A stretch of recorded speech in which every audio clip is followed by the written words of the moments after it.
هناك مجموعة من الأسباب لإصابة الحامل بالحمى، سوف نتعرف عليها وعلى آثارها الجانبية، وكيف تؤثر الحمى على صحة الأم وصحة الجنين.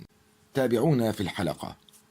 تعتبر الحمى من أكثر الأشياء التي قد تثير القلق في نفس المرأة الحامل، على الرغم من أن معظم الأسباب التي تؤدي إلى الحمى بسيطة، إلا أنها قد تشكل خطرا حقيقيا على صحة الأم والجنين.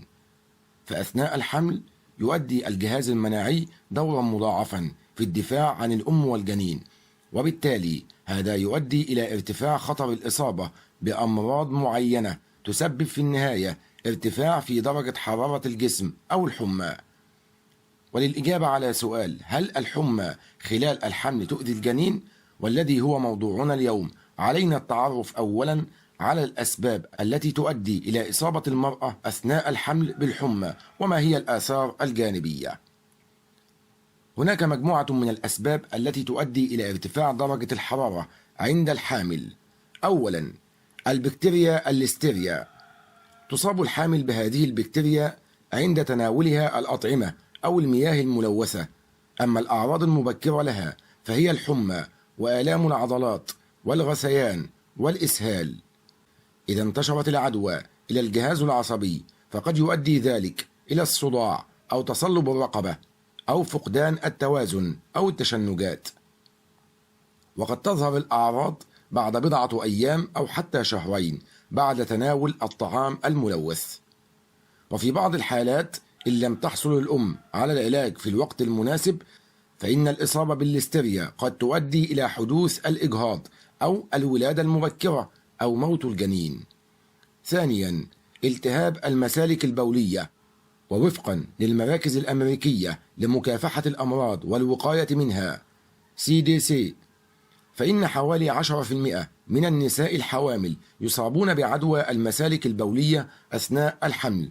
وتحدث التهابات المسالك البولية عندما تعبر الجراثيم من المهبل إلى مجرى البول حتى تصل إلى المثانة، وينتج عنه بولا غائما أو دمويا، وحمى وقشعريرة وحرقة شديدة عند التبول.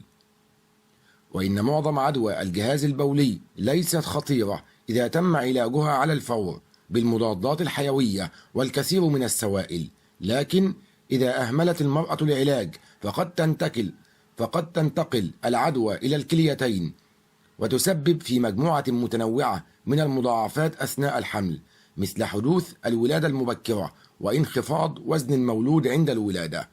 ثالثا، نزلات البرد والأنفلونزا.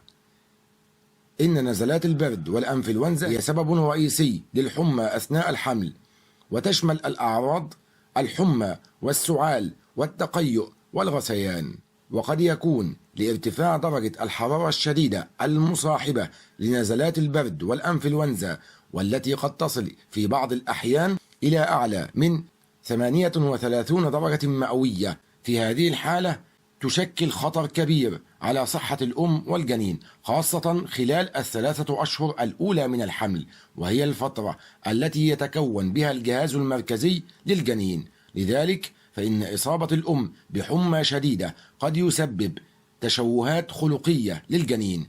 كما أثبتت الدراسات العلمية أن الحمى أثناء الحمل تزيد من خطر إصابة الجنين بمرض التوحد وتأخر النمو. رابعا، التهابات المشيمة.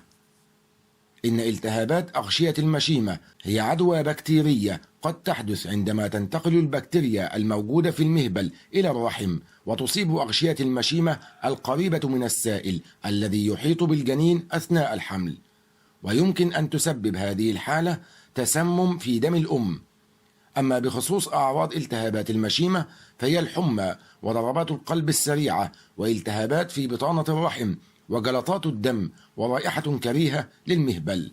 يؤدي في أحيان كثيرة مرض الأم بالحمى المعروفة باسم التهابات المشيمة إلى الولادة المبكرة وإصابة الرضيع بعدوى خطيرة تنتج عنها العديد من المضاعفات، مثل التهاب السحايا ومشاكل في الجهاز التنفسي، بالإضافة إلى احتمال إصابة الجنين بتلوث حاد يؤدي إلى وفاته في رحم الأم.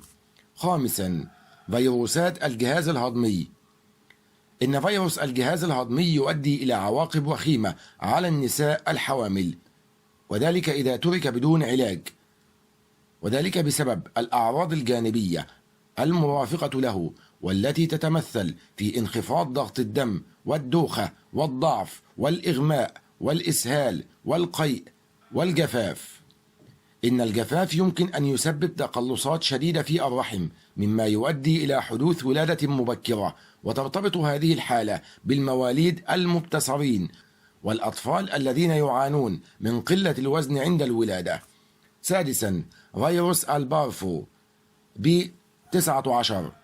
وفقا للأبحاث العلمية التي أجريت في هذا الخصوص، فإن 5% من النساء الحوامل يحصلن على هذه العدوى النادرة المعدية. والأعراض الأكثر شيوعا لهذا الفيروس هي آلام المفاصل التي يمكن أن تستمر لأيام أو أسابيع، أو طفح على الوجه، أو حمى بسيطة، أو التهابات في الحلق. إن الجهاز المناعي الضعيف للجنين يمكن أن يجعله عرضة للإصابة بهذا الفيروس الذي يؤدي إلى وفاة الجنين في الرحم، أو أن يولد الطفل مصاب بفقر دم شديد.